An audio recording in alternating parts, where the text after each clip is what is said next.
कैसे हैं आप लोग? एकदम मस्त ना। चलिए आज हम लोग करेंगे फिजिक्स क्लास 11th का chapter number 2 unit and dimension का लेक्चर नंबर 4। ठीक है। आज का हमारा टॉपिक रहेगा यूज ऑफ डायमेंशनल इक्वेशन। ठीक है। आज का हमारा क्या टॉपिक रहेगा?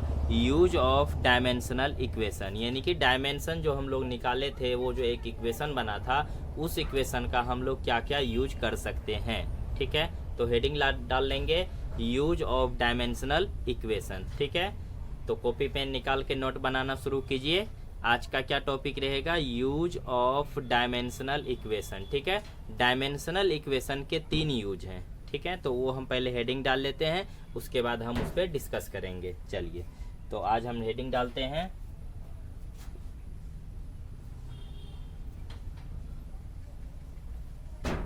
यूज ऑफ डायमेंशनल इक्वेशन, यानी इसका हिंदी हो गया विमीय समीकरण के उपयोग। विमीय समीकरण के प्रयोग।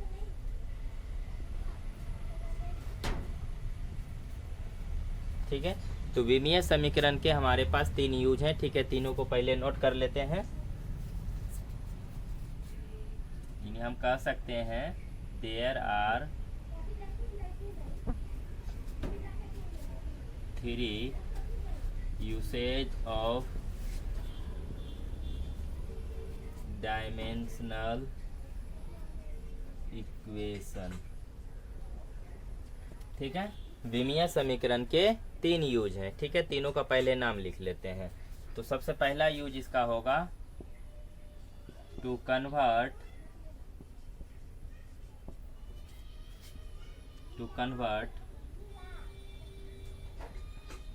The value of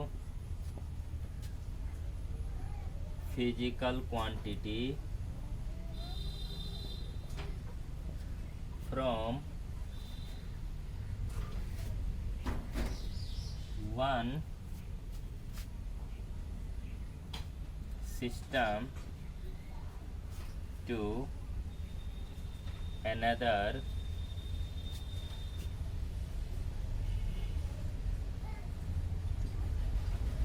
system of unit। ठीक है। हम लिखे हैं कि किसी भी फिजिकल क्वांटिटी का जो वैल्यू होगा वो एक सिस्टम ऑफ यूनिट से दूसरे सिस्टम ऑफ यूनिट में चेंज करेंगे। जैसे हम लोग सिस्टम ऑफ यूनिट 4 पढ़े थे। ठीक है। सिस्टम ऑफ यूनिट कितने थे? 4, जिसमें बेसिकली आप 3 ही मानिए। ठीक है। क्योंकि एम के एस को ही एस आई में रखा गया था। तो हम जो सिस्टम ऑफ यूनिट पढ़े थे CGS, ठीक है, और पढ़े थे FPS, और पढ़े थे MKS बोलिए, या इसको आप MKS बोलिए, MKS या SI। ठीक है। तो generally 3 he system of unit हुआ। ठीक है।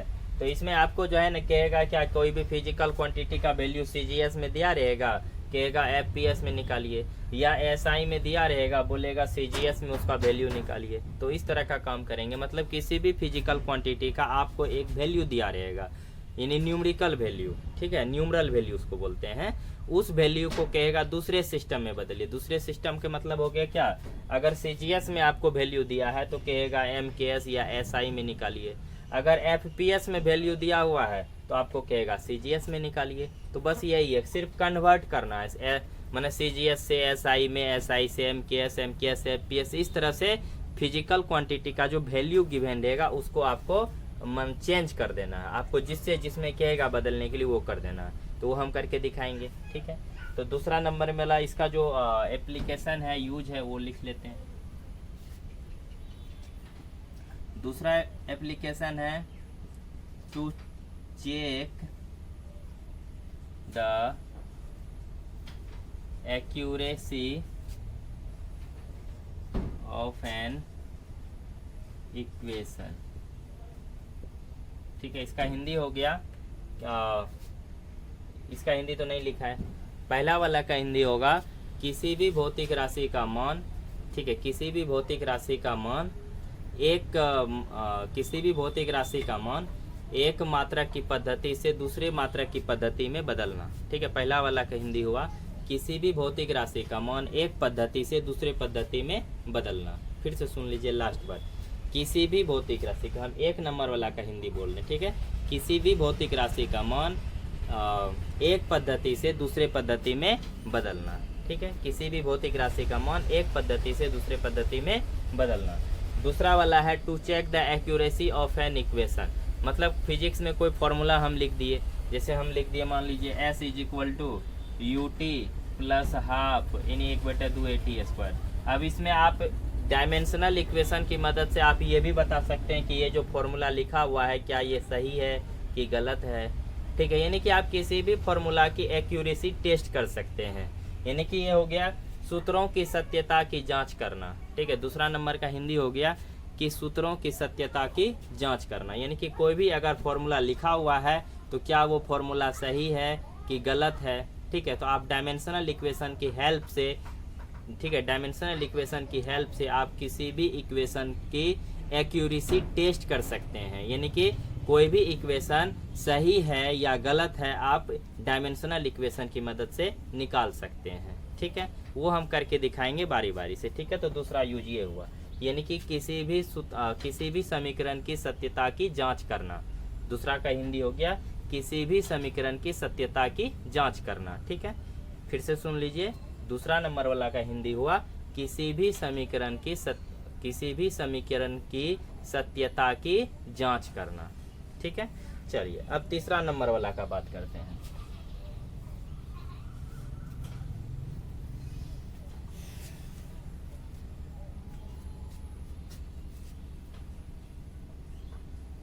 टू establish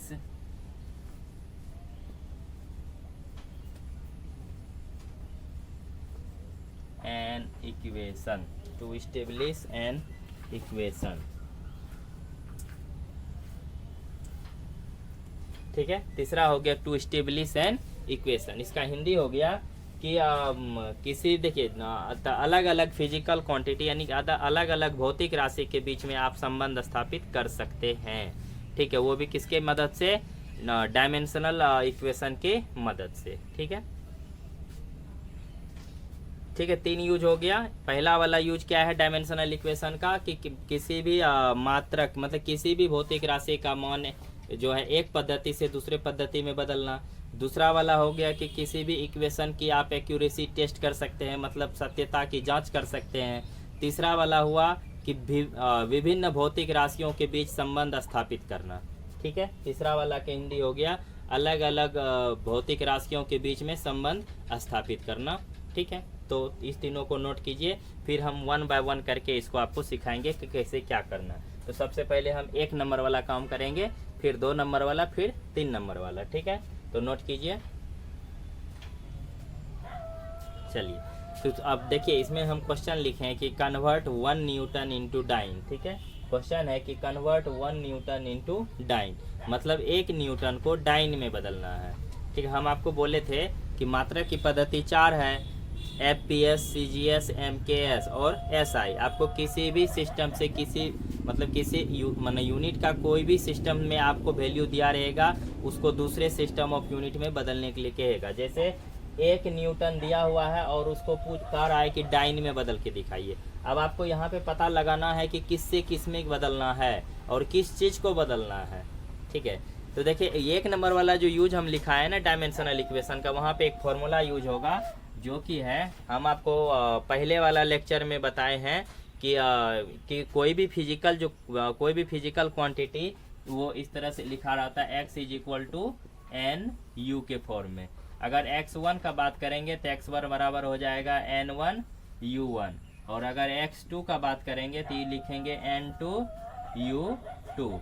अगर ये दोनों बराबर करेंगे तो ये हो जाएगा N1 U1 बराबर N2 U2। आपको यही फॉर्मूला पर अभी लगाना पड़ेगा। यही फॉर्मूला लगा के आपको जो है ना एक सिस्टम ऑफ यूनिट से दूसरे सिस्टम ऑफ यूनिट में वैल्यू दिखाना है। ठीक है, आपको ये फॉर्मूला यूज करना पड़ेगा, N1 U1 = N2 U2। अभी हम करके दिखाते हैं इस फॉर्मूला का यूज। ठीक है, इसको नोट कीजिए। देखिए अगर आप N1 U1 को थोड़ा और विश्लेषित करके देखिएगा, थोड़ा सा और एक्सप्लेन करके देखिएगा तो वो इस तरह से हो जाएगा। देखिए N1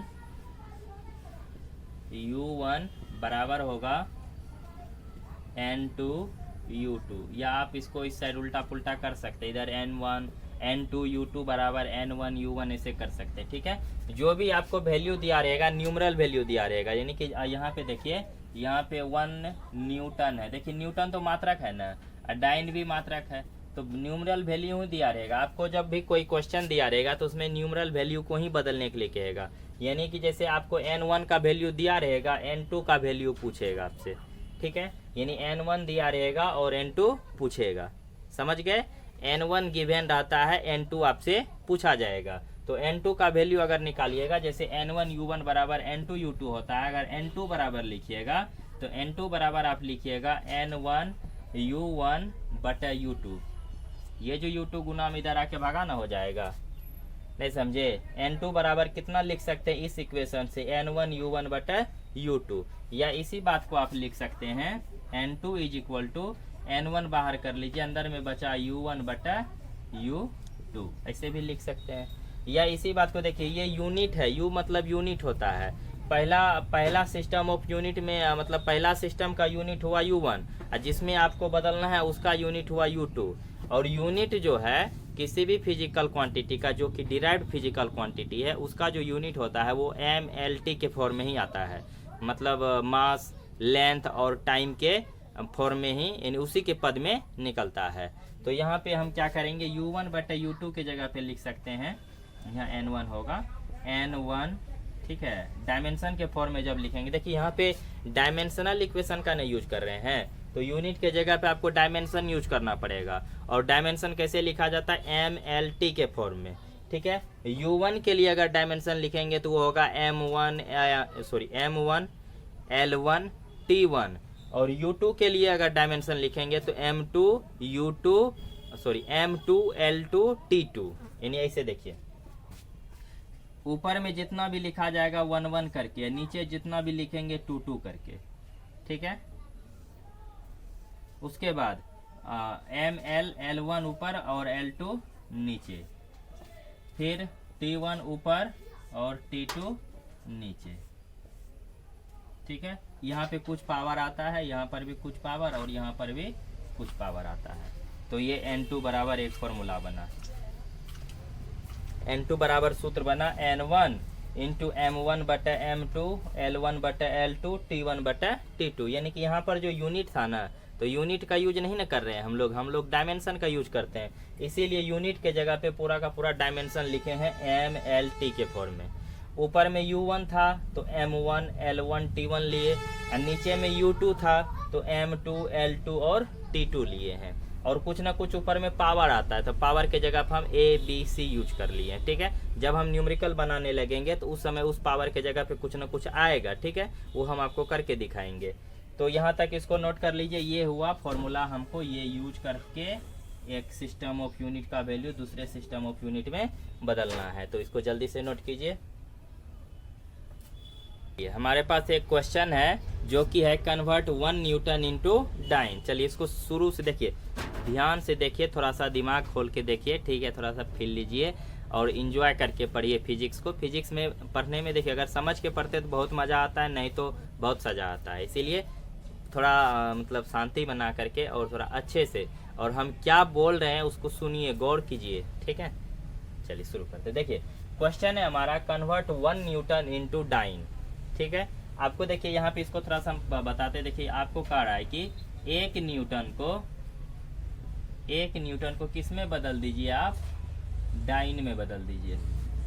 इन कह रहा है एक न्यूटन, NEWTON न्यूटन। ठीक है, 1 न्यूटन को किस में बदल दीजिए, आप डाइन में बदल दीजिए। अब ये न्यूटन और डाइन क्या है, ऐसा हालांकि इस क्वेश्चन में आपको इन्हें कहा गया है कि है क्या, इसमें आपको खुद से सोचना पड़ेगा, थोड़ा सा कॉम्प्लिकेटेड टाइप का है। ऐसे है इजी, अगर समझ जाइएगा तो बहुत इजी है।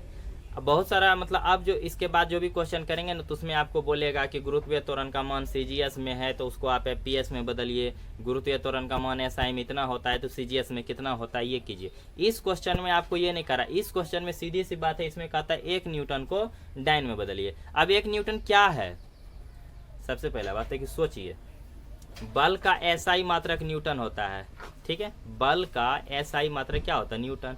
और सीजीएस मात्रक क्या होता है? तो डाइन होता है। तो बल का सीजीएस मात्रक डाइन, ठीक है, तो बल का एसआई मात्रक न्यूटन होता है और बल का सीजीएस मात्रक डाइन होता है। इसका मतलब यहाँ पे कुल मिला के बात किस चीज का कर रहा है? तो बात कर रहा है ये फोर्स का, कौन चीज का बात कर रहा है? फोर्स, यानी कि बल का। यानी आपको कह रहा है कि बल का मान 1 न्यूटन है, आप उसको डाइन में बना के दिखाइए, यानी कि बल का मान यानी कि फोर्स का जो एसआई मात्रक है वो है न्यूटन, ठीक है। यानी कि आपको एसआई में वैल्यू दिया हुआ है और सीजीएस में बदलने के लिए बोल रहा है। नहीं समझे? देखिए, आपको क्वेश्चन में सिर्फ इतना ही कहा गया कि 1 न्यूटन को डाइन में बदलिए। देखिए यहाँ पे लिखे है ना, कन्वर्ट 1 न्यूटन इनटू डाइन, ये क्वेश्चन है, उसको सॉल्व कर रहे हैं हम, ठीक है, थोड़ा सा समझ के। अब आपको कह रहा है कि 1 न्यूटन को जब आप डाइन में बदलिएगा तो आपको ये पता रहना ना चाहिए कि कौन सा सिस्टम में कौन सा वैल्यू है। तो ये देखिए कि 1 न्यूटन, अब बल का जो एसआई मात्रक है वही न्यूटन है, तो इसका मतलब ये जो 1 न्यूटन है वो किस सिस्टम में है? एसआई में। और ये जो डाइन में बदलने के लिए कहता है तो बल का सीजीएस मात्रक डाइन है, तो इसका मतलब है कि आपको एसआई से सीजीएस में बदलना है, ठीक। हम आपको बोले थे ना कि किसी भी एक सिस्टम ऑफ यूनिट में वैल्यू गिवन रहेगा उसको दूसरे सिस्टम में बदलना है, चाहे सीजीएस में दिया रहे, एमकेएस में, एफपीएस में, एसआई में, कुछों में दिया रहेगा, आपको दूसरे में निकालने के लिए कहेगा। जैसे यहाँ पे 1 न्यूटन है तो 1 न्यूटन किस में दिया हुआ है? एसआई में। बदलना किस में है? डाइन में, यानी कि सीजीएस में। तो एसआई से सीजीएस बनाना है तो फॉर्मूला तो वही यूज होगा अभी जो हम लिखे थे कि N2 इज इक्वल टू, सूत्र जो होता है N1, ठीक है, और M1 बटा M2 पर पावर A, ठीक है, L1 बटा L2 पर पावर B, T1 बटा T2 पर पावर C। फॉर्मूला यही यूज होगा। लेकिन M1 L1 ये M2 L2 T2 ये सब कैसे निकालेंगे? तो देखिए, ये जो आपको वैल्यू गिवन है ये 1 न्यूटन, ठीक है, जैसे कि बल बराबर हुआ, हम जैसे लिखते हैं ना, फोर्स बराबर 1 न्यूटन, ऐसे लिखते हैं ना। तो फोर्स क्या है? फिजिकल क्वांटिटी है, तो 1 क्या है? न्यूमरल वैल्यू है, यानी कि n का मान ये हुआ, और न्यूटन क्या है? यूनिट है, n है। फोर्स फिजिकल क्वांटिटी, भौतिक राशि है, एक क्या है? न्यूमरल वैल्यू, n का वैल्यू, न्यूटन क्या है? मात्रक, नहीं हुआ। यानी कि आपको जो भी कुछ दिया हुआ है ना वो उसको मानिए आप n1, जैसे न्यूमरल वैल्यू 1 दिया है ना तो ये हुआ n1, और यूनिट जो दिया है इसको बोलिए आप u1, ठीक है। तो ये हो गया n1 का वैल्यू 1 और u1 का वैल्यू हो गया न्यूटन, ठीक है। अभी थोड़ा सा आगे का बात कर लीजिए। देखिए, आप इसमें कर सकते हैं, यानी कि आपको n1 का वैल्यू, यानी कि जो वैल्यू आपको गिवन रहेगा क्वेश्चन में वो हो गया n1, जो भी न्यूमरल वैल्यू गिवन रहेगा वो हो गया n1, ठीक है। अब इसको जो हम सीजीएस में बदलेंगे तो देखिए, ये m1 है, m माना क्या होता है? मास ना, m मतलब क्या होता है? मास, तो ये मास, ये भी मास ही होता है। तो अगर हम m1 का बात करेंगे, m1 और m2 सब कुछ यहाँ पे फ्रेश लिख लेते हैं, L1 L2, ठीक है, T1 T2। देखिए, बदलना किससे किस में है? एसआई से सीजीएस में। द्रव्यमान का एसआई मात्रा क्या होता है? किलोग्राम। द्रव्यमान का एसआई मात्रा क्या होता है? किलोग्राम। तो यानी कि द्रव्यमान का एसआई मात्रा हो गया किलोग्राम। तो द्रव्यमान यहाँ जो मास है, मास में देखिए ऊपर में जो भी वैल्यू लीजिएगा वो एसआई में होगा, नहीं समझे? देखिए, एसआई से सीजीएस बनाना है तो यहाँ पे द्रव्यमान है, द्रव्यमान का एसआई मात्रा क्या होगा? यानी कि M1 L1 T1 का जो भी वैल्यू लेंगे वो एसआई में होना चाहिए। यानी कि ऊपर वाला मास का मात्रा क्या होगा? एसआई में, किलोग्राम, ठीक है। मास का एसआई मात्रा क्या होता है? किलोग्राम। तो 1 किलोग्राम लीजिए। और सीजीएस में जो द्रव्यमान होगा, नीचे M2 है ना, तो M2 यानी कि सीजीएस में लेना है मास, तो सीजीएस में मास का मात्रक क्या होगा, ग्राम, ठीक है, सीजीएस में क्या हो जाएगा, ग्राम। उसके बाद लंबाई, लंबाई जो है लंबाई एसआई में, लंबाई का एसआई यूनिट मीटर, ठीक है, तो आपको लेना होगा 1 मीटर। और लंबाई का नीचे L2 यानी कि सीजीएस में लंबाई का मात्रक, तो सीजीएस में तो सेंटीमीटर होता है, लंबाई का सीजीएस में मात्रक होता है सेंटीमीटर, तो लेना होगा 1 सेंटीमीटर। समय का तो कोई फर्क नहीं पड़ेगा, समय का मात्रक एसआई में हो कि सीजीएस में हो उससे कोई फर्क नहीं पड़ेगा, सेकेंड ही होता है। तो समय का मात्रक 1 सेकेंड इधर भी लीजिए, 1 सेकेंड इधर भी लीजिए। कुछ समझ में आया, ये समझिए। देखिए M1 L1 T1 का मान जो लेंगे वो SI में होगा। उसके बाद M2 L2 T2 का जो भी मान लेंगे वो CGS में होगा। जैसे M1 मशीन है, द्रव्यमान का SI मात्रक किलोग्राम, तो 1 किलोग्राम लिख दिए, 1 kg। फिर L2 लंबाई का SI मात्रक तो 1 मीटर, समय का मात्रक T1 तो सेकेंड, ठीक है। उसके बाद L2 का जैसे M2 यानी कि CGS में मास का मात्रक, तो CGS में क्या होगा मास का, तो ग्राम, तो यहाँ पे लिख दिए हैं 1 ग्राम। लंबाई का CGS मात्रक तो सेंटीमीटर, तो लिख दिए हैं L2 बराबर 1 सेंटीमीटर। समय तो वही होता है। अब आप सोचिए कि आपको किससे किस में बदलने के लिए कहा गया है, ठीक है, आपको किससे किस में बदलना है, SI से CGS में, यानी कि ये जो 1 किलोग्राम है ये SI में है, तो इसको CGS में बदलिएगा तो 1 किलोग्राम के जगह पे ग्राम में बदलिएगा ना, तो 1 किलोग्राम के जगह कितना ग्राम हो जाएगा, तो 1000 ग्राम। लंबाई मीटर में है, इसको आप CGS में बदलिएगा तो कितना हो जाएगा, 100 सेंटीमीटर, नहीं होगा, 1 kg बराबर 1000 ग्राम। kg को ग्राम में बदलना, क्योंकि SI से CGS बनाना है तो kg को ग्राम में बदलना पड़ेगा। लंबाई मीटर में है तो उसको सेंटीमीटर बनाना पड़ेगा, क्योंकि SI से CGS न बना रहे हैं इसीलिए। अब यहाँ पे देखिए आप ये फॉर्मूला यूज कीजिए, N2 बराबर, अच्छा N1 का मान तो हम लिखे ही नहीं, N1 का मान लिख दीजिए। N1 बराबर कितना, तो N1 यानी कि आपको न्यूमरल वैल्यू पहला कितना दिया हुआ है 1, ठीक है, तो आप वही फॉर्मूला यूज कीजिए। N2 बराबर N1, ठीक है, N2 बराबर N1 के जगह पे वैल्यू रखिए, N1 का वैल्यू हो गया 1। अच्छा, बल का आपको डायमेंशन भी निकालना पड़ेगा, अगर याद है तो ठीक है, नहीं तो फोर्स का डायमेंशन आप निकालिए। तो फोर्स का जो डायमेंशन होता है F बराबर, जो डायमेंशन निकाले थे हम लोग, बल का डायमेंशन होता है M1 L1 और T-2 होता है, शायद देख लीजिए, ठीक है। बल का जो डायमेंशन होता है वो होता है M1 L1 T-2, ठीक है। तो बल का डायमेंशन लिख लीजिए M1 L1 T-2, ये होता है बल का डायमेंशन, ये निकालना बहुत जरूरी है। यानी कि जहाँ जहाँ A आया है ना, A के जगह पे 1 रखेंगे, जहाँ जहाँ B आया है B के जगह पर भी 1 रखेंगे, जहाँ पे C आया है C के जगह पे -2 रखेंगे। तो चलिए रखते हैं। तो देखिए ये फॉर्मूला लगा रहे हैं, N1 के जगह पे कितना रखेंगे तो 1, उसके बाद M1 के जगह पे 1000 ग्राम, 1000 ग्राम बटा 1 ग्राम, ठीक है। इस पे पावर कितना आ जाएगा, ये M1 बटे M2 का वैल्यू हुआ, M1 बटे M2, तो मास वाला पे पावर कितना है 1, तो 1 का मान हुआ 1। अब L1 बटे L2 का मान, L1 100 centimetre, L2 1 centimetre, L पे कितना पावर है तो 1, और समय को तो जानवे करते हैं 1 सेकेंड बटा 1 सेकेंड, इस पे पावर -2, ठीक है।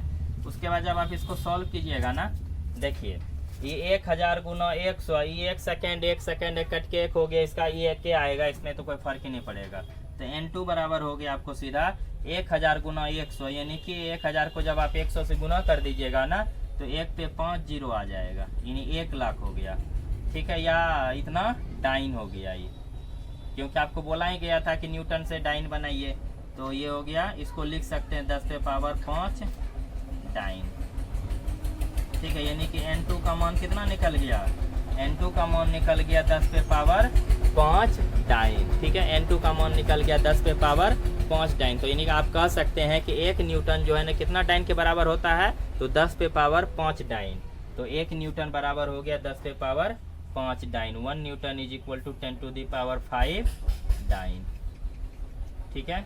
अगर आपको ये एक बार में समझ में नहीं आया तो इस वीडियो को आप बार बार देखिए, 2-3 बार देखिए, आपको समझ में आ जाएगा, ठीक है। और फिर दूसरा क्वेश्चन लेंगे, उसको भी करके आपको दिखाते हैं। नोट कीजिए जल्दी से, वीडियो को पुश करके नोट कर लीजिए, ठीक है। देखिए, जब आपको जो है ना, जब किसी भी मात्रक का वैल्यू एक सिस्टम से दूसरे सिस्टम में बदलने के लिए कहा जाएगा, तब उसमें आपको कुछ स्टेप्स जो है उसको आपको याद रखने होंगे, ठीक है। तो वो हम स्टेप्स लिख देते हैं। अगर आप उस स्टेप से आप कोई मतलब क्वेश्चन को सॉल्व कीजिएगा तो आपसे आसानी से हो जाएगा, ठीक है। तो वो हम स्टेप आपको लिख दे रहे हैं। सबसे पहला स्टेप अगर आप कीजिएगा तो सबसे पहला स्टेप खोजिएगा कि कौन सी फिजिकल क्वांटिटी की बात कही जा रही है उसमें, ठीक है। आपको खोजना है सबसे पहले कि फिजिकल क्वांटिटी क्या है, फिजिकल क्वांटिटी, ठीक है। पहला स्टेप आपका यही काम है। जैसे अभी आपको बोला गया था कि 1 न्यूटन को डाइन में बदलिए, तो 1 न्यूटन को डाइन में बदलिए, तो फिजिकल क्वांटिटी कौन सा था, तो फोर्स था, ठीक है। तो हम खोजे थे कि बल, फिजिकल क्वांटिटी बल का ऐसा ही मात्रक दिया हुआ था, अब बल के सीजीएस मात्रक में उसको कन्वर्ट करना था। तो सबसे पहले आपको खोजना पड़ेगा, अगर क्वेश्चन में गिवन नहीं है ये बात, तब अगर ये बात क्वेश्चन में नहीं दिया हुआ है कि आपको किस फिजिकल क्वांटिटी का वैल्यू बदलना है, तब आपका सबसे पहला स्टेप होगा, स्टेप 1 होगा। आपको सबसे पहला स्टेप 1 हुआ कि फिजिकल क्वांटिटी कौन सी है वो खोजना। दूसरा स्टेप है स्टेप 2, स्टेप नंबर 2, आपको करना ये होगा कि फिजिकल क्वांटिटी का डायमेंशनल फॉर्मूला कैलकुलेट करना होगा, ठीक है। डायमेंशनल फॉर्मूला कैलकुलेट करना है, ठीक है। दूसरा स्टेप में क्या करना है कि जो भी फिजिकल क्वांटिटी रहेगा ना, उसका डायमेंशनल फॉर्मूला कैलकुलेट करना है। तीसरा स्टेप में आपको करना होगा, तीसरा जो स्टेप होगा उसमें आपको M1, M2, L1, L2, T1, T2 और N1 N2 तो आपको निकालना ही है, ठीक है। तो N1 का वैल्यू देखना होगा, यानी कि आपको यहाँ तक खोजना पड़ेगा उस क्वेश्चन में, ठीक है। M1 क्या होगा, M2 क्या होगा, L1 क्या होगा, L2 क्या होगा, T1 क्या होगा, T1 T2 भी खोजने का ज़रूरत नहीं है, उसका सब में वही सेकेंड ये भूल जाइए, छोड़ दीजिए।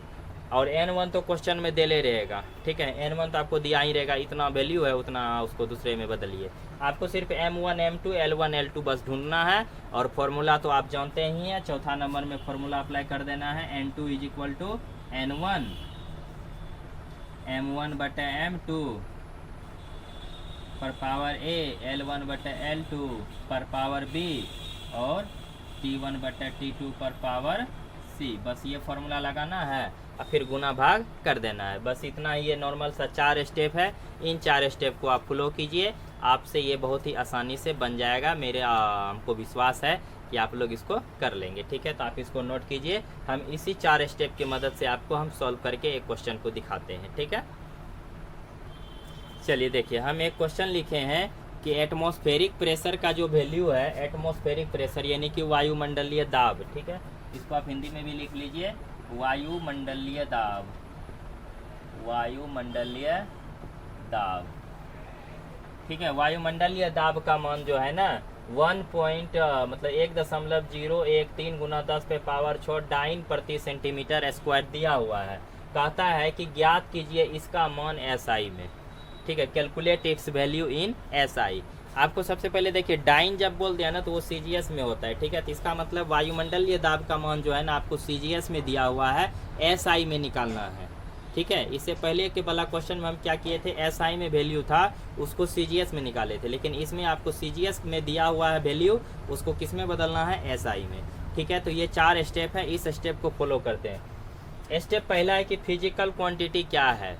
तो सबसे पहले इस क्वेश्चन में देखिए, एटमॉस्फेरिक प्रेशर यानी कि वायुमंडलीय दाब का ही ना मान दिया हुआ है, तो वायुमंडलीय दाब हो गया भौतिक राशि, यानी कि कुल मिला के दाब ही हुआ भौतिक राशि। वायुमंडलीय दाब हो कि कहीं और का दाब हो, है तो बात तो दाब का ही कर रहा है, इसका मतलब फिजिकल क्वांटिटी हो गया प्रेशर यानी कि दाब। तो हम उसको हम यहाँ पे लिख लेते हैं, इसमें प्रेशर की बात कही गई है, प्रेशर, PRESSURE, प्रेशर, ठीक है, यानी कि दाब।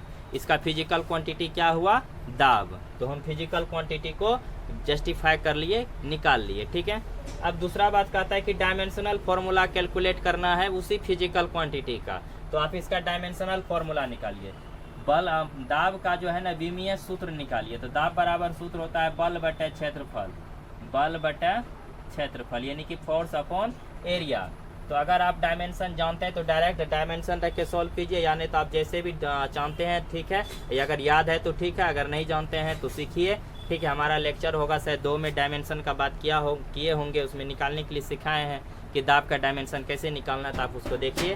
तो हम यहाँ पे डायरेक्ट यूज करते हैं। दाब बराबर होता है बल बटे क्षेत्रफल, बल का बीमा होता है m1 L1 T-2 और क्षेत्रफल का बीमा हो जाएगा क्षेत्रफल का L²। जब आप इसको सॉल्व कीजिएगा तो ये आ जाएगा m1 और L ये ऊपर जाएगा तो ऊपर में हो जाएगा L पे पावर -1 और T पे पावर -2 यानी कि m1 L-1 और T हो जाएगा -2, ठीक है। तो ये हो गया दाब का बीमा, दाब का बीमा हो गया m1 L-1 T-2, ठीक है। तो ये बीमा निकाल दिए, यानी कि हमारा जो है दूसरा स्टेप का काम भी खत्म हो गया। पहला स्टेप दूसरा स्टेप खत्म, अब बचा तीसरा स्टेप। तो तीसरा स्टेप में करके दिखाते हैं। हमको इसको डिलीट करना है, ठीक है। हम सीधा से लिखेंगे P = इतना होता है, P का डायमेंशन हुआ, प्रेशर का डायमेंशन हुआ m1 L-1 और T-2, ठीक है। डायमेंशन हम निकाल के रख दिए। अब मेरा तीसरा स्टेप है कि m1 क्या होगा, m2 क्या होगा, L1 क्या होगा, L2 क्या होगा और n1 क्या होगा। तो सबसे पहले इसको नोट करते हैं। यहाँ देखिए m1 और m2, फिर L1 और L2। उसके बाद टाइम तो देखना नहीं है, बस 1 सेकेंड रखते जाना है। और उसके बाद n1 क्या है और n2 तो हमको निकालना ही है, ठीक है। तो चलिए देखते हैं m1 यानी आप सबसे पहले न्यूमरल वैल्यू देखिए, n1 का वैल्यू देखिए आपको कितना दिया है न्यूमरल वैल्यू। यहाँ पे ये तो मात्रक है ना, ये डाइन पर सेंटीमीटर स्क्वायर, ये तो यूनिट है। ये जो आगे में लगा हुआ है ना यही न्यूमरल वैल्यू है। तो आपको जो फिजिकल क्वांटिटी गिवन रहेगा उसमें जो भी कुछ लिखा रहेगा वो आपको m1 L1 T1 में दिया रहेगा और न्यूमरल वैल्यू जो भी होगा वो n1 हुआ। हम जो निकालेंगे जिसमें बदलने के लिए कहेगा वो उसका जो उसमें जो भी वैल्यू लिखेंगे m2 L2 T2 और n2 होगा, यानी कि जो दिया है वो सब में 1 1 1 लगा रहेगा और जिसमें निकालना है उसमें 2 2 2 लगा रहेगा, ठीक है। चलिए तो यहाँ पे n1 ये वैल्यू हो गया कितना, n1 = हो गया 1.013 × 10⁶, ठीक है। अब m1 देखिए मास का, देखिए आपको ये किससे किस में बदलना था, सिस्टम्स ऑफ यूनिट क्या था, देखिए डाइन है ना, तो डाइन यानी कि CGS में है और उसको बदलने के लिए कहता है SI में, तो CGS से SI में, यानी कि m1 L1 जो भी लेंगे वो होना चाहिए CGS में, ठीक है। क्योंकि आपको CGS से बदलना है किस में, SI में, यानी आपको बदलना है CGS से SI में, यानी कि आपको CGS में दिया हुआ है SI में आपको निकालना है। तो CGS में दिया है तो द्रव्यमान का CGS मात्रक क्या होता है, ग्राम, तो इसको लिखिए आप 1 ग्राम। फिर लंबाई का CGS मात्रक क्या होता है, तो CGS मात्रक हो जाएगा लंबाई का सेंटीमीटर, तो आप इसको 1 सेंटीमीटर लिखिए। अब SI में बदलना है, SI में, तो SI में जब आप बदलिएगा तो द्रव्यमान का SI मात्रक किलोग्राम, तो आप इसको लिखिएगा 1 किलोग्राम। लंबाई का SI मात्रक मीटर, तो आप इसको लिखिएगा 1 मीटर। और n2 का वैल्यू तो आपको निकालना ही है, ठीक है। चलिए देखिए तो हमारा जो है 3 स्टेप, तीसरा स्टेप का भी काम खत्म हो गया। अब हम लोगों को करना है चौथा स्टेप में, ठीक है। चौथा स्टेप लगाने से पहले एक चीज़ और देख लीजिए, ये 1 kg है, इसको ग्राम में बदल लीजिए आप, तो इसको लिखिएगा क्योंकि ऊपर वाला जो है ग्राम में है तो इसको लिख दीजिए आप 1000 ग्राम बराबर 1 kg होता है। ये मीटर ऊपर सेंटीमीटर है तो मीटर को सेंटीमीटर में बदल लीजिए, ये हो गया 100 सेंटीमीटर, और तो कुछ बदलना नहीं है, ठीक है। आप वैल्यू रखिए, फार्मूला लगाइए। चौथा स्टेप में है कि फार्मूला लगाना है, तो n2 बराबर सूत्र होता है n2 बराबर n1। देखिए n1 का मान कितना है, 1.013 × 10⁻⁶, ठीक है। m1 बटे m2, देखिए m1 बटा m2। m1 का मान 1 ग्राम, m2 का मान कितना ग्राम, 1000 ग्राम। ठीक है, इसको बंद कीजिए। देखिए m पे कितना पावर है 1, तो इस पर पावर हो गया 1। फिर L1 बटा L2, L1 बटा L2 यानी कि 1 सेंटीमीटर बटा कितना सेंटीमीटर, तो 100 सेंटीमीटर। ठीक है, तो लंबाई वाला पे देखिए L पे पावर कितना -1, तो L पे पावर हो गया -1। ठीक है, इसको थोड़ा सटा के लिखिए, 1 सेंटीमीटर बटा 100 सेंटीमीटर और इस पर पावर हो गया -1। और समय वाला देखिए अगर आप नहीं भी लिखिएगा ना, समय का मात्रक सेकंड बटा सेकंड वो कट कुट के उतना हो जाता है, उसको नहीं भी लिखिएगा तो कोई फर्क पड़ने वाला नहीं है। ठीक है, अब जब इसको आप सॉल्व कीजिएगा तो देखिए इस पे पावर -1 है। ठीक है, इस पे पावर -1 है, तो इसका मतलब है कि इसको 1 बटा इतना लिखना पड़ेगा। इसे सीधा कीजिए, इसको पलटा दीजिए, मतलब ये पलट जाएगा। जब माइनस से प्लस बनेगा ना, जब ये उलट जाएगा तो ये भी उलट जाएगा। ठीक है, कैसे उलटता है वो भी करके दिखा देंगे। ठीक है, बगल में पहले इसको सॉल्व कर लेते हैं। देखिए n2 इज इक्वल टू हो जाएगा 1.013 इंटू 10⁻6, ये हो जाएगा गुना 1 बटा 1000 गुना ये हो जाएगा ऊपर ये पलट जाएगा, ये हो जाएगा ऊपर में 100 बटा 1 उलट जाएगा, क्योंकि इस पे माइनस न लगा हुआ है, ये पलट गया। अब इसका 2 जीरो, इसका 2 जीरो कट गया। ठीक है, अब यहाँ पे ये बचा नीचे में सिर्फ आपको 10। तो इसको जब आप सॉल्व कीजिएगा ना, तो ये हो जाएगा कितना, तो ये हो जाएगा आपको n2 बराबर 1.013 इंटू 10⁻6। ये जो 10 है तो नीचे में 10 पे पावर 1 है, ऊपर जाएगा ना तो इस पे -1 हो जाएगा, तो ये हो जाएगा 1.013 इंटू 10⁵। ठीक है, यानी कि n2 का मान निकल गया कितना, n2 बराबर हो गया 1.013 गुना 10 पे पावर 5। हमको यही निकालना था। ठीक है, एक बार आंसर देख लीजिए, ये हो गया न्यूटन पर मीटर। देखिए डाइन पर सेंटीमीटर स्क्वायर है ना, जब ये SI में बदला तो डाइन का SI यूनिट क्या होता है, डाइन का SI मात्रक क्या, मतलब डाइन को जब हम SI में लिखेंगे तो क्या लिखेंगे, न्यूटन, क्योंकि बल का SI मात्रक न्यूटन, CGS मात्रक डाइन होता है। तो CGS जब डाइन है, जब हम उसको SI में बदले तो वहाँ पे डाइन के जगह पे क्या लिखेंगे, तो यहाँ पे लिखेंगे हम न्यूटन। ठीक है, और सेंटीमीटर CGS में है, SI में जब ये बदलेगा तो यहाँ पे क्या आ जाएगा, मीटर, तो न्यूटन पर मीटर स्क्वायर। ठीक है, तो वायुमंडलीय दाब का जो मान SI में होता है कितना होता है, 1.013 गुना 10 पे पावर 5 न्यूटन पर मीटर स्क्वायर। इसको नोट कीजिए।